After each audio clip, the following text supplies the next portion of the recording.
Hey guys, it's Austin, the owner of Platinum Auto Detailing out here in San Jose, California. And today I'll be telling you how I started my detailing business at the age of 19. You were telling me that before you launched your own business, you were working for a company? That is correct. So I used to manage a detailing company called Future Wash. They're out here in the Bay Area too. They specialize in eco-friendly washes, so it's all contactless wash.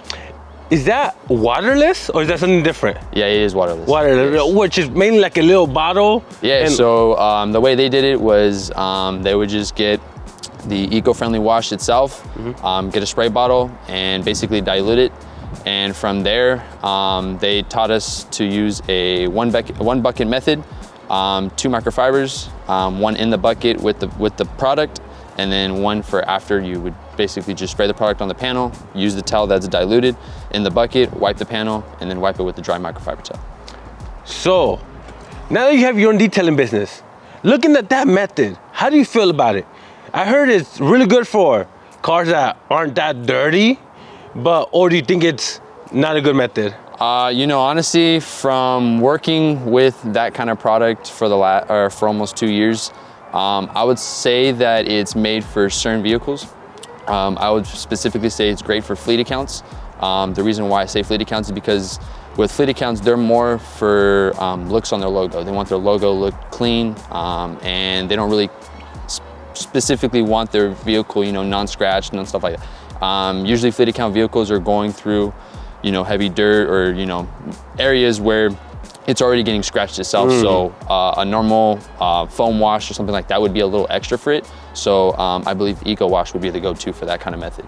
And how much were you guys charging per car? So at the time, for a vehicle like mine, it would be $35, and that would be just for the exterior wash. And that would also include window cleaning, tire dress, and the rims cleaning. And then for an inside and out cleaning, they started at $65, $70. It all kind of depends. At the time, the company, before they were Future Wash, they were Tesla Wash, so they just specialized in Teslas. When they opened up their branch to multiple vehicles, then they implemented a lot of different packages, a lot of different stuff.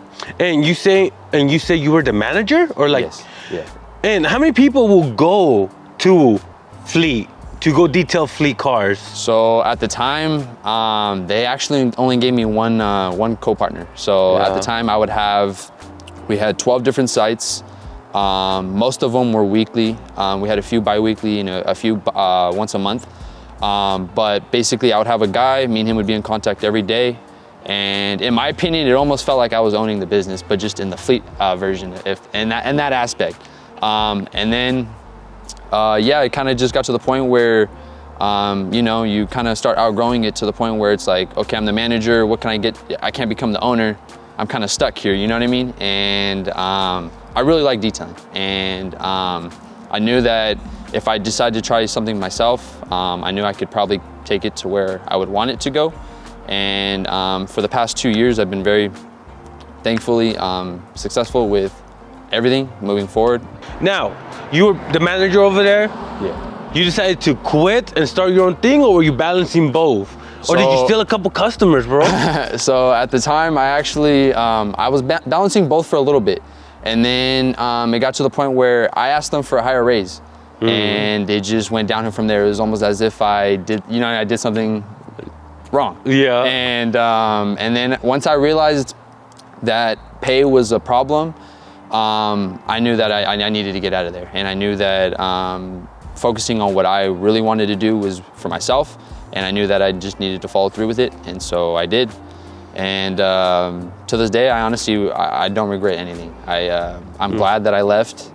I know it was probably one of those things where at the time I was thinking, damn, I was a manager at one detail company. Now I'm starting my own and I don't have as many clients. I'm not detailing as much and I'm probably not gonna be where they're at.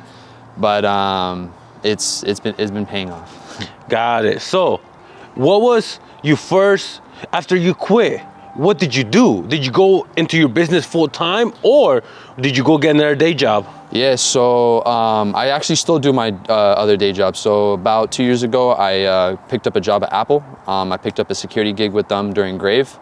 I work at the headquarters out in Cupertino at their little spaceship.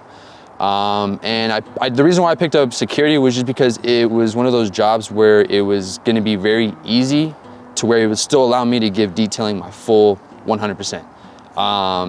And it was also one of those things where it was easy income. You know, once a week, you get paid weekly. You can't beat that.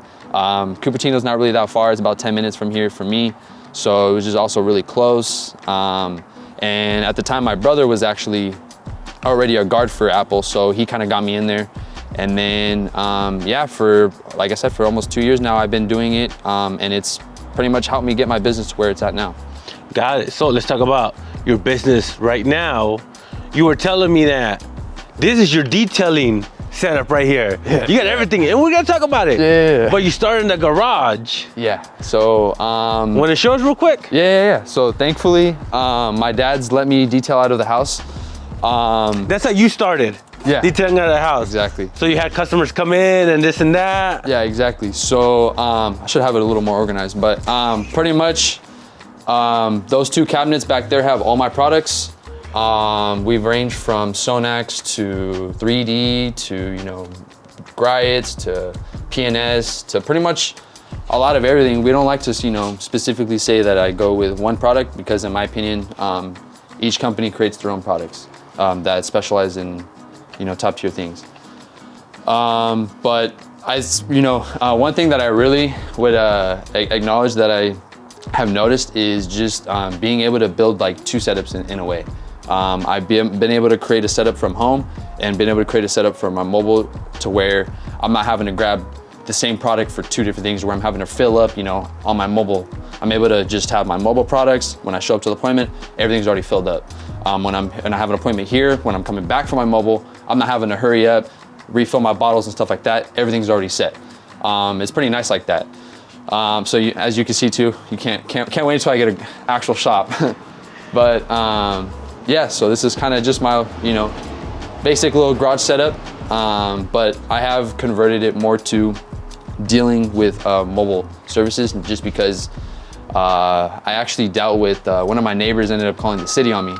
Yeah, they called the city on me. So I had a guy come out, one of the little officers or whatever he was. The little go-kart thing? Yeah, he came out and he was like, hey man, like, I heard you're running a business, blah, blah, blah, blah. And I told him I was crazy. I was like, who said that? And then at the time, I actually had two cars in my drive. I had one in the driveway and one in the garage. And it looked like I was running a full-time business. And then, yeah, my dad was actually a little worried for a little bit. So he told me to, you know, cut down. And then that's when I finally got the equipment in my car.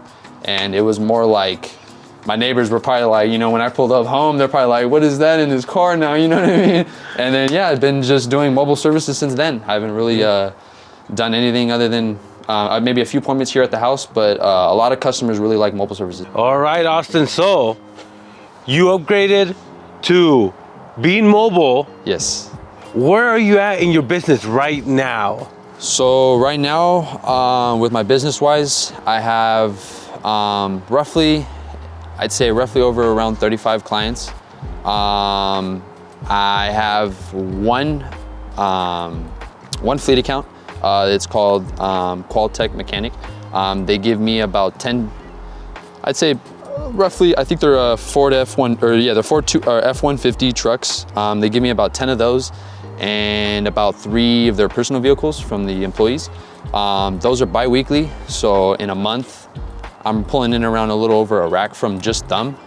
So it's kind of nice with them. And then most of it is just, you know, clients that hit me up from either my Booksy, Instagram, and TikTok. I've actually had my first client from TikTok. I thought it was kind of cool. And yeah, so that's pretty much where my business is at right now. Got it. And what's your goal? Because I mean, you have a day job, but it seems like you're really going hard with the mobile detailing. You're 22. What's the next goals?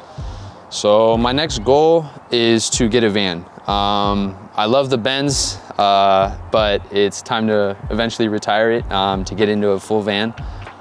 That way, it'll give me the capability to hire some people and get some employees going to where they can manage that. And then my ultimate goal by January is to get also a shop going. Eventually, long-term goals is to, you know, tint and wrap, eventually like that kind of shop go to. But my main goal for closing out this year would be, yeah, to get a van and get a shop going. All right, guys, and that is how I started my detailing business at the age of 19. And let me know when you guys started your detailing business. Drop it down in the comments below. And if you guys are ever in the Bay Area and need a detail, you guys can hit me up on Instagram at platinumdetailing_SJ, or you can also check out my Booksy. And thank you guys for watching, and I'll see you guys in the next one.